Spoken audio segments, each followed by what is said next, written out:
يا مساء السكر والسعادة والعسل على أجمل متابعين في الدنيا. وعدتكم قبل كده إن أنا هجيب لكم الشراب السيليكون.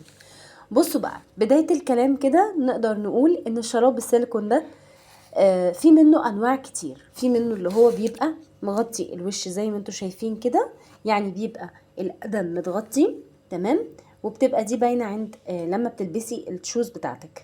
وفي بقى نوع تاني خالص بيبقى اللي هو مغطي يا دوبك 3/4 الصوابع وحته صغنطوطه من هنا، وده سهل ان هو يتقلع. فانا ما حبيتش ان انا اجيبه، فجبت الشراب السيليكون ده. اسمه اول حاجه بس سمايلينج فوت. طبعا احنا عارفين ان ممكن قلت لكم قبل كده الناس اللي مش بتحب تلبس شرابات فيليه في الشوز عشان الروايح مثلا بتاعت الشوز، فدوت بصراحه ما بيعملش ريحه خالص في الشوز. طيب نهى، ده جبتيه بكام؟ انتوا طبعا انا هقول لكم المكان اللي انا جايباه منه، تحفه قوي. نقول بس بسم الله الرحمن الرحيم. اولا قبل اي شيء، هو سعره كام؟ سعره 40 جنيه. معقوله نهى ب 40 جنيه؟ اه والله ب 40 جنيه. والماتيريال قسما بالله تحفه. وانا كمان هوريهولكم كمان في رجلي حاجه كده، بصوا تحفه تحفه تحفه. بصوا مخرم ازاي. اولا جميل جدا طبعا، متين وقوي قوي، يعني تحس ان هو جامد. و40 جنيه دي على فكره مش سعر.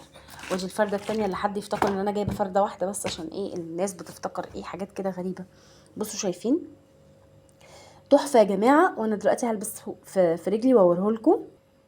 بصوا يا جماعه، المفروض ان انا هنا اهو اتلبس تمام. بصوا زي ما انا قلت لكم، الزيق ده بيبان شويه من القدم تمام، بس هو بصوا جيد التهويه ازاي، حاجه كده جميله جدا جدا جدا. والله العظيم حلوه قوي. وبعدين مش حاسه ان انا اصلا لابسه اصلا اي حاجه اصلا في رجلي خالص، يعني حاسه ان انا حاسه كده ايه ان انا مش لابسه حاجه. وفي نفس الوقت عايزه اقول لحضرتك ان انتي لما بتبقي لابسه الشراب السيليكون ده بيساعدك ان انتي تلبسي شوز لو كعب عالي. لو عندك هيلز وكعب عالي طبعا بتقدري ان انتي تلبسي الشوز كعب عالي. لا جميل جدا جدا.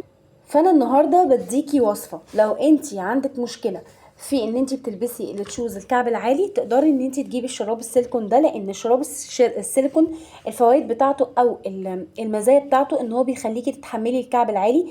لو في شوز مثلا مش مريحاكي في المشي، شراب السيليكون بيمكنك ان انتي تلبسيها وتقدري ان انتي تتحملي الشوز دي. بجد فعلا عجبني قوي النهارده، كانت تجربه جميله جدا. ودوت هتلاقوه موجود في المحلات. بس انا بصراحه هقول لكم على المكان اللي انا جبته منه. للامانه اسمه سنتر اياد، وسنتر اياد ده موجود في ابو يوسف العجمي.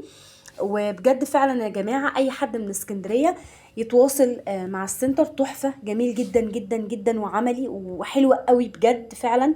و40 جنيه على فكره ده مش سعر. وكمان بمناسبه الموضوع ده، لو رحتوا ان شاء الله باذن الله هناك وقلتوا مثلا احنا جايين من صفحه او بيجي معلومات همك مع نودي، ليكي خصم 10%. فعشان كده بقولك هناك حاجته جميلة.